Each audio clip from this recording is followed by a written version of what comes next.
Se a Bíblia não falar no seu coração, meu irmão, não sei o que será capaz de falar com você.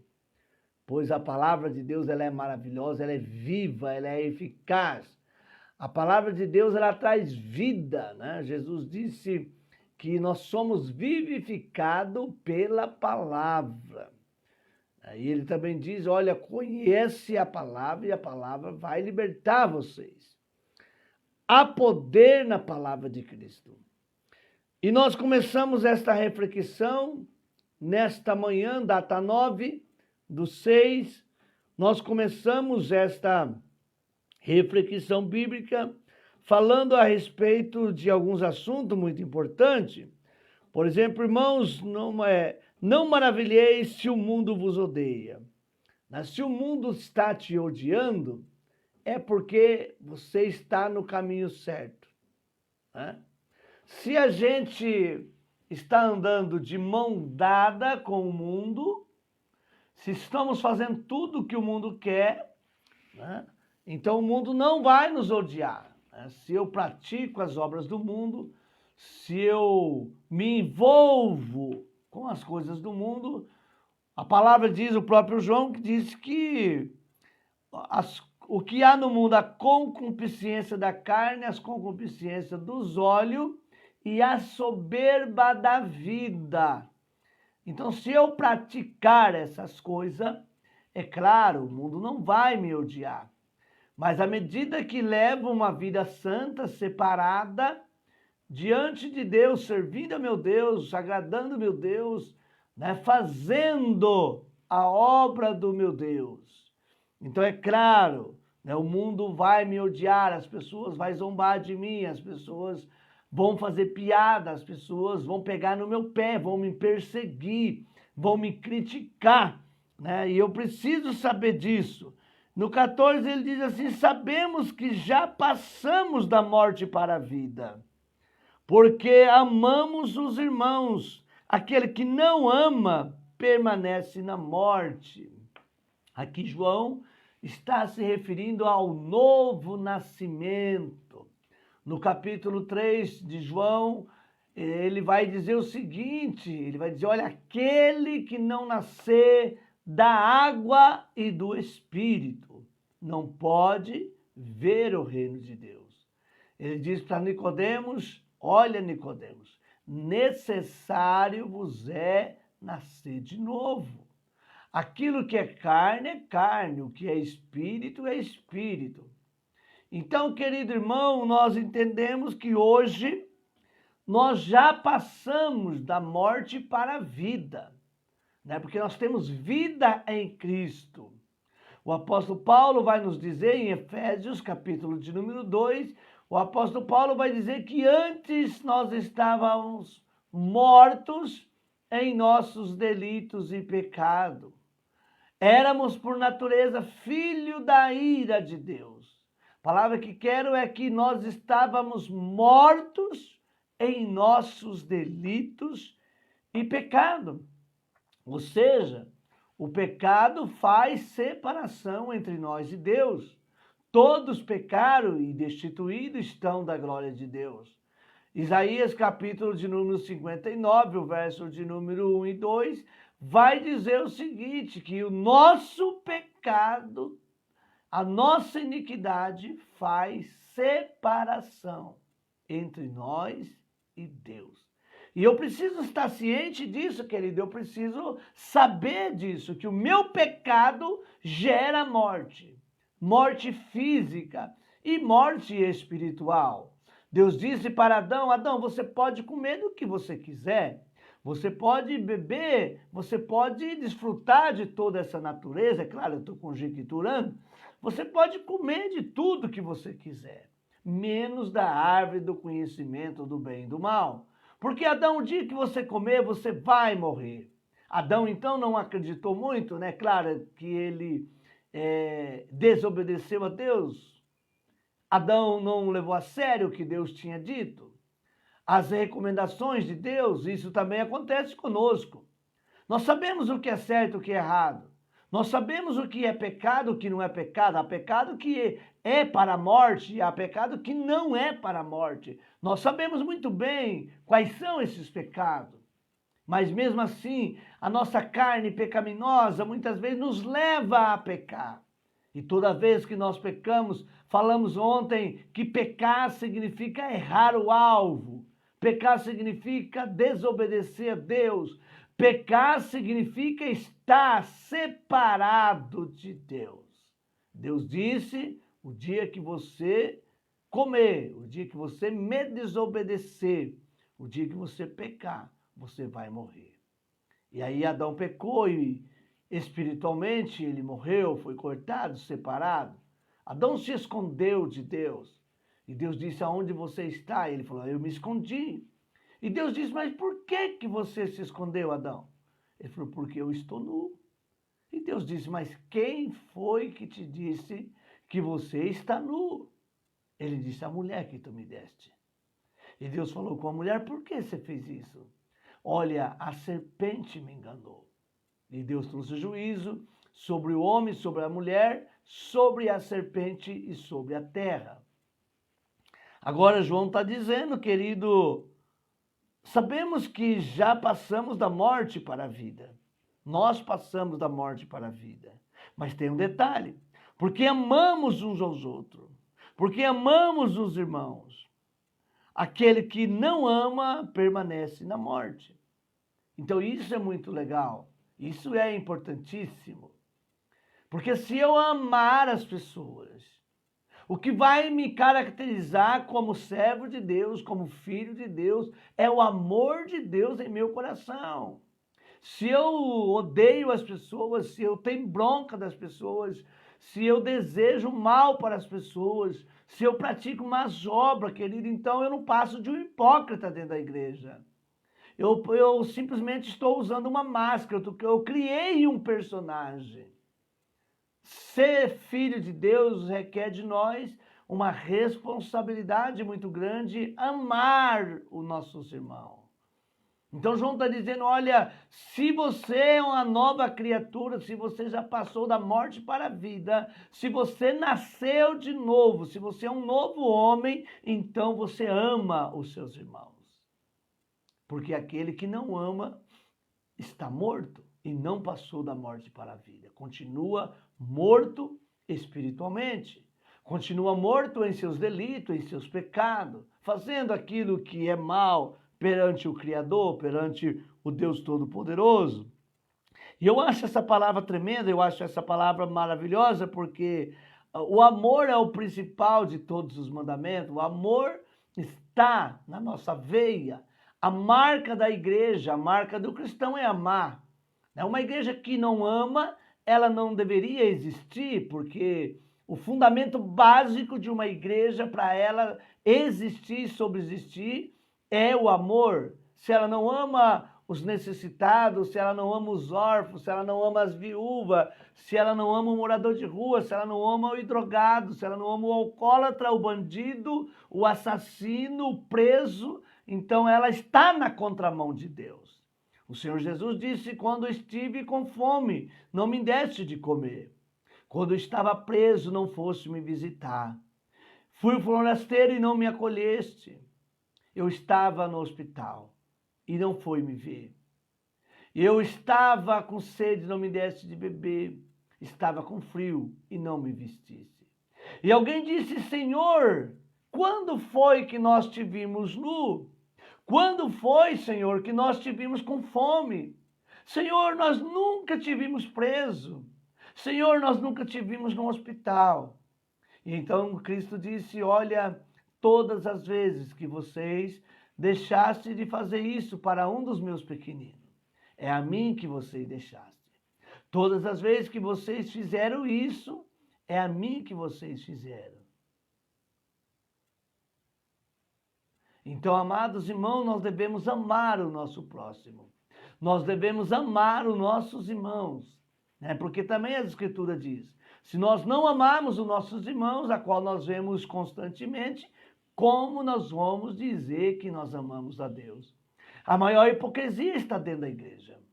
A maior hipocrisia, vou repetir, a maior hipocrisia está dentro das igrejas. Quando os crentes dizem que ama a Deus e faz orações fervorosas, dizendo, Deus, nós te amamos, ô Senhor, nós te amamos, e tal, e tal. E de repente, essa mesma pessoa, né, ele diz, olha, eu não gosto de tal pessoa. Ah, eu não suporto aquela pessoa. O meu espírito não bate com o espírito dela. Um dos dois está com o espírito do diabo, né? Meu irmão, se o seu espírito não bate com o espírito do seu irmão, um dos dois está com o espírito do diabo. Porque se temos o Espírito de Deus, temos comunhão um com o outro. Isso é maravilhoso. Se nós amamos o nosso irmão, então nós temos comunhão com ele, nós temos comunhão, né, com a igreja. Né? E não há divisão, não há separação, né? Não há dissensões entre nós e o nosso irmão. E ele vai dizer exatamente isso no verso 15. Todo aquele que odeia o seu irmão é assassino. Ora, vós sabeis que todo assassino não tem a vida eterna, permanente em si. Nisto conhecemos o amor de Cristo. Deu a sua vida por nós e devemos dar nossa vida pelos nossos irmãos. O que o apóstolo João, amados, está dizendo é muito forte mesmo. É uma pena que muitas pessoas só lêem o livro de Salmos, né? Eu vou dar uma exortação aqui, e é uma exortação mesmo, né? Não estou dando indireta, é uma exortação. Muitos de nós só lemos o livro de Salmos, só lemos Provérbios. Outros falam, eu gosto dos evangelhos. Eu gosto de Salmos. Eu gosto de ler Cantares. Querido, precisamos examinar as Escrituras. Precisamos ler a Bíblia, pois a Bíblia está recheada de mensagens maravilhosas. E as cartas paulinas e as cartas de João, elas são tremendas. João está dizendo exatamente isso, que todo aquele que odeia o seu irmão é assassino. Caim odiou o seu irmão, matou o seu irmão e escondeu o seu irmão, porque o seu coração estava preto de ódio. Ele odiava Abel, ele tinha ciúmes de Abel. As obras de Caim eram má e as obras de Abel eram justas. E a Bíblia diz que ele levou seu irmão no campo, matou seu irmão e ocultou o cadáver do seu irmão. E Deus disse, aonde está seu irmão, Abel? Ele diz, por acaso eu sou um tutor do meu irmão? Deus diz, olha, a terra clama pelo sangue de Abel. E Deus amaldiçoou Caim. Deus amaldiçoou. Todo aquele que odeia o seu irmão é assassino. E a vida eterna permanente não está em si. Nisto conhecemos o amor de Cristo, que Cristo deu a sua vida por nós. E devemos, olha que coisa tremenda, amados. Olha que coisa maravilhosa. Aqui eu derrubo por terra, se tiver algum testemunho de Jeová me ouvindo, ou vai ouvir depois, aqui cai por terra toda a tese, a teoria que não podemos doar sangue ou receber sangue, né? Transfusão de sangue. Sangue é vida, sangue é vida. Jesus disse, eu dou a minha vida, eu dou a minha vida pelos meus irmãos. E vocês deverão fazer a mesma coisa. Nisto conhecemos o amor de Cristo, que deu a sua vida por nós. Ele deu a sua vida por nós. Derramou seu sangue por nós. E nós devemos dar a nossa vida pelos nossos irmãos. Agora, não apenas, aqui no caso, podemos fazer uma aplicação a respeito de transfusão de sangue. Mas nós também temos muitos irmãos que estão morrendo todos os dias. Agora, por exemplo, nesse exato momento, quando nós estamos aqui na nossa casa, veja bem, tomando um café quente, pregando uma palavra linda, maravilhosa para você, você tem esse privilégio de tomar esse cafezinho, e nós temos aí irmãos nigerianos que estão morrendo. Nós temos irmãos coreanos que estão morrendo a qualquer momento. Na Somália, o país que mais mata cristão, um dos piores, o 10º país para pregar o evangelho. Então lá está morrendo um pastor. Na China comunista está morrendo um pastor, um obreiro. Na Coreia do Norte, no Sudão, no Afeganistão. E por aí vai, nos países comunistas, nos países islâmicos, todo momento morre alguém por amor a Cristo. Por amor às pessoas. Às vezes nós não queremos passar uma luta que sequer. Uma provinha de nada, já começamos, ai meu Deus, eu não aguento, o brasileiro é mole demais. O brasileiro ele tem muita facilidade para servir a Deus, meu irmão. Nós não temos noção do tamanho do juízo que vamos receber de Deus. Porque aqui nós não temos perseguição nenhuma. Aqui nós podemos pregar na rádio, na televisão, na rua, na igreja, no templo, no trabalho, na escola, por folheto, na internet. Você pode falar de Cristo aonde você quiser, dentro do exército, dentro de uma delegacia. Esse dia um policial me parou aqui, estava vindo de Abaré, parou aqui para certificar o documento do carro, estava fazendo batida policial, perguntou meu nome, perguntou de onde que eu era, perguntou se eu tinha problema com droga, se eu tinha sido preso, falei que não. E então pegou minha carta, meu documento, quando ele voltou eu preparei um folheto onde estava escrito sabedoria para uma vida melhor. E entreguei para esse policial. Estava eu e minha esposa. E então o policial pegou o folheto, começou a ler e falou, muito obrigado. Eu falei, sou o pastor César, da Igreja Batista da Terra aqui em cima. Ele disse, pastor, manda um abraço lá para os irmãos. Veja, um policial, se é num país comunista, você entregar um folheto, você é preso na hora. Num país islâmico, se você entregar um folheto, você é morto na hora. Nós aqui somos privilegiados. Porque nós podemos falar desse amor de Deus. Então devemos dar a vida, dar a vida pelos nossos irmãos. Muitos missionários estão morrendo. Nós vamos fazer o culto missionário agora sábado. Eu gostaria muito que você participasse deste culto e nos ajudasse. Nós vamos levantar uma oferta missionária. Essa missionária que vai estar viajando, a missionária Elisângela, vai estar indo pela escola de missões. Ela vai ficar um tempo lá em Angola. Esses tempos atrás, o ano passado, Angola estava queimando todas as igrejas. 5.000 igrejas foi queimado só no mês. E ela estará arriscando a sua vida pelas demais. Ela estará arriscando a sua vida por amor àquelas pessoas. Por amor aos nossos irmãos que precisam de ouvir a palavra. A fé vem pelo ouvir, diz Paulo. Ouvir da palavra de Deus. Como ouvirão se não tem quem pregue? Como pregarão se não tem quem envie? Como enviarão se não tem quem respalda? E nós vamos então fazer esse culto, o tema é missões, vamos estar enfeitando a igreja e vamos estar colhendo uma oferta, essa oferta é uma oferta voluntária, essa oferta é para a nossa irmã tomar um café na viagem. E se você quiser fazer uma oferta, entre em contato conosco, você pode nos ajudar com 20, com 30, com 100, com aquilo que Deus colocar no seu coração. Mas o objetivo não é a oferta, o objetivo é o ensinamento sobre missões. É claro que eu vou tirar a oferta porque quero ajudar essa missionária, quero ajudar ela. Mas o objetivo, o culto, todo mês vai ter um culto de missões, o objetivo é conscientizar a igreja a respeito de missões. Que a igreja precisa aprender que Cristo deu a sua vida. Cristo foi o maior missionário que pisou nessa terra.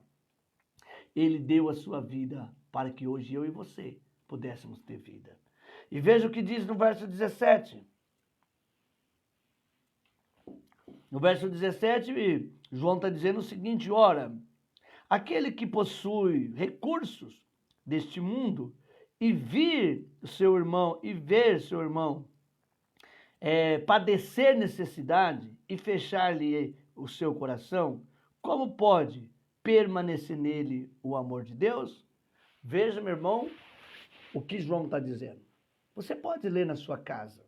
1 João, capítulo 3, o verso 17 está dizendo o seguinte: como pode eu tendo recursos, eu tendo condições, e eu ver alguém passar necessidade, e eu fechar o coração, e eu fechar meu coração e dizer, não, essa causa não é minha, eu não tenho nada com isso, eu não sou africano, eu não sou morador de rua, eu não sou nordestino, eu não sou boliviano, eu não sou asiático. O que eu tenho com isso? Assim como o levita passou de lado e deixou aquele homem caído. O sacerdote também passou e fez de conta que não era com ele. Mas o samaritano, ele tinha algo em suas mãos. O samaritano não passava por ali de mão vazia. Havia amor, havia compaixão. Parou, levantou aquele homem, colocou vinho nas suas feridas, colocou azeite, colocou o homem na sua carruagem e levou para uma hospedagem. E ali pagou a sua despesa e diz, olha, se ele gastar mais alguma coisa, quando eu voltar, eu vou pagar tudo que ele gastar. O que eu quero dizer é que o ato de amor é a compaixão. Se eu não me compadecer da dor do meu irmão, não adianta. Não adianta. Se você tem posse, se você tem recurso, se você tem condição, mas fechar-lhe o coração, como pode permanecer o amor de Deus? Você entende como a gente é hipócrita às vezes? Pensa num povo hipócrita somos nós. Somos hipócritas. Não me leve a mal. Ah, o pastor pegou pesado. Exatamente, eu quero pegar mais pesado. Porque nós precisamos acordar, querido. Precisamos ser crentes autênticos, verdadeiros. Precisamos deixar de ser hipócrita. A gente diz que ama, mas a gente não quer dividir, a gente não quer abraçar, a gente não quer acolher.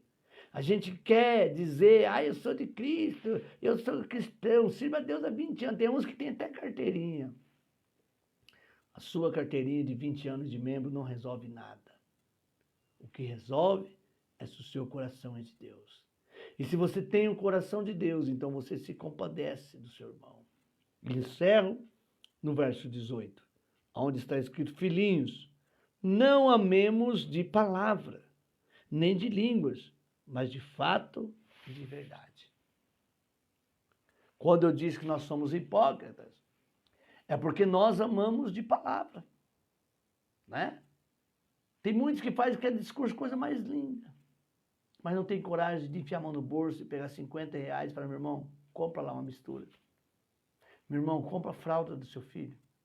Meu irmão, aqui, eu não posso usar com muito, mas estou te abençoando com 50 conto. Compra o leite. Trouxe essa cesta básica aqui para você. Eu vou te ajudar na viagem. Esse dia uma pessoa ia pregar, não tinha o dinheiro. Não tinha o dinheiro da gasolina. Não tinha o dinheiro do remédio. Não tinha pomada para passar na perna. E nós devemos fazer alguma coisa. Esse desafio de Angola e de Moçambique. Os irmãos acham que eu tenho condições? Eu não tenho um centavo. Hoje, eu não tenho nem a minha oferta de 50 reais para mim mandar para Moçambique. Porque como eu pego a oferta dos irmãos, eu também dou a minha oferta de 50 reais. Nós já arrecadamos 500 reais, vamos estar mandando para Angola entre hoje e amanhã. E a de Moçambique vai depois. Então, queridos, essa oferta é para o dia das crianças lá. Mas se eu trato essa obra com descaso, eu digo, não é comigo. Eu já faço a minha parte, eu sou dizimista. Eu estou amando só de palavra. Se eu conheço alguém que mora na minha rua, está passando fome, e eu faço de conta que não é comigo, eu estou amando só de palavra. Se eu passo por alguém e o carro dele está quebrado e eu passo e ignoro. Na minha cidade, o cara acabou a gasolina e eu, às vezes, moro na mesma rua dele. Eu posso parar e dar uma assistência e ir até o posto, pegar uma gasolina. Eu posso pegar o meu vizinho que não tem veículo, colocar ele no carro e levar ele no hospital se ele estiver passando mal. Eu posso fazer isso. Eu posso fazer alguma coisa. Eu posso ajudar os necessitados. Eu posso contribuir com missões. Eu posso contribuir com as obras da igreja. Eu posso fazer alguma coisa. Caso contrário, João está dizendo, filhinhos, não amemos de palavras, nem de língua, mas de fato e de verdade. O que tem de gente na igreja, né, que só fala, né, tudo é lindo, tudo é maravilhoso. Esses dias eu coloquei aqui um vídeo aqui dos meninos lá da África, né, eles sentados no chão e comendo, e aí uns empurrando o outro e tal, para pegar comida. E uma irmã, então, entrou aí nos comentários e fez alguns comentários com carinha de choro, né? Aquela figurinha chorando, né? E colocou, que tristeza. Muito triste. Aí eu falei, eu escrevi embaixo, estamos precisando de ajuda, minha irmã, para socorrer essas crianças. Aí ela entrou no privado, pastor, como que eu posso ajudar? É com comida, é com dinheiro? Eu falei, sim. Falei, nós mandamos uma oferta para lá todo mês. Ela diz, então eu vou falar com meu esposo e aí depois eu procuro o senhor. Aí no dia que eu fui mandar a oferta, no dia 16 do mês passado, mandei uma mensagem para ela, minha irmã, estou mandando a mensagem hoje, você vai participar. Até agora não me respondeu. Você está entendendo? Porque as pessoas, ai, bonita, ai, que triste. Eu tenho uma pena do pessoal da Cracolândia. Mas não dá uma oferta para uma casa de recuperação. Porque são as casas de recuperação que tiram esses caras da Cracolândia. São as clínicas, as casas de recuperação, né, da sua cidade, da sua região, que tira esses dependentes químicos, o cara que está usando 30, 40 pedras de crack, que está mergulhado na cocaína, no álcool. São as casas de recuperação que precisam de ajuda. E nós fazemos o quê? Fazemos de conta que não é conosco. Nós nem visitamos uma casa de recuperação. A gente só vai atrás de uma casa de recuperação quando alguém da nossa família está precisando. É a mesma coisa do hospital. Pouquíssimas pessoas dão oferta para o Hospital do Câncer, em Barretos, aqui no estado de São Paulo, o maior hospital de câncer do Brasil. Poucas pessoas ajudam. Mas aqui na minha cidade, já várias pessoas foi se tratar lá, foi fazer cirurgia. O médico disse para o meu diácono aqui da igreja, seu Zé Maria, falou assim, olha, seu Zé, aqui o câncer nós tratamos como se fosse uma gripe. O tamanho e a estrutura que tem esse hospital. Mas eu só lembro de contribuir com esse hospital quando alguém da minha família ou da minha igreja vai para lá, precisa de um tratamento. Amados, precisamos de amar com atitude e com verdade. Não de palavras. Amém? Que Deus te abençoe. Uma palavra maravilhosa, uma exortação muito boa. Eu não tenho vergonha ou receio. Eu não vim aqui para exortar. Não, eu vim para exortar. Eu vim para exortar. É isso, o apóstolo Paulo dizia, eu vos exorto no Senhor. É uma palavra de exortação para todos nós. Para nós sermos crentes verdadeiros, deixamos de ser hipócritas, deixamos a máscara, a capa, né? A imagem de super crente, do crente bíblia que vai para a igreja com a Bíblia, de terno e gravata, mas o coração sujo, o coração preto de ódio, não consegue amar o próximo, não consegue amar a própria família, não consegue amar os próprios filhos, não consegue amar os irmãos da igreja, mas bate no peito e diz que ama a Deus. Vamos orar? Amado Deus, graça nós te damos, ó Deus, porque o Senhor é fiel, porque o Senhor é poderoso, porque o Senhor é majestoso. Senhor, sem ti nada somos pequenos demais, somos falhos. Ó Deus, tem misericórdia de nós, Senhor. Ajuda-nos, ajuda, Pai, em nossas fraquezas. Ajuda-nos, ó Deus, a tornarmos pessoas melhores do que somos. Ajuda, Senhor, a prosseguir a nossa caminhada contigo, a glorificar e a exaltar o teu santo nome. Deus, fica conosco, abençoe o nosso dia, Abençoe nossa casa. Abençoe nossa família. É no nome precioso de Jesus Cristo, o nome que está acima de todos os nomes. Que possamos amar de verdade. Que possamos amar nossos irmãos. Que possamos amar nosso próximo. Que possamos, ó Deus, estender a nossa mão. Compartilhe aquilo que temos. Em nome de Jesus. Muito obrigado, meu Pai. Eu te agradeço. Em o nome de Jesus Cristo. Amém. Querido irmão, vou ficando por aqui. Que Deus te abençoe. Um forte abraço. Não se esqueça que tudo pode ser mudado através da oração, porque a oração não tem fronteira. Ao meio-dia, voltamos com 1 minuto de oração ao meio-dia. A minha esposa, de vez em quando, ela está me ajudando, então não se estranhe. Às vezes, ao meio-dia, a Leilane que faz a oração no meio-dia, ela gosta desse horário.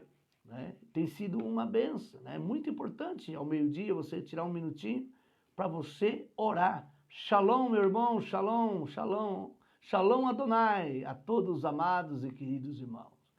Ficamos por aqui, um grande abraço, tchau. Esse cafezinho aí com esse pudim, meu Deus do céu, hein?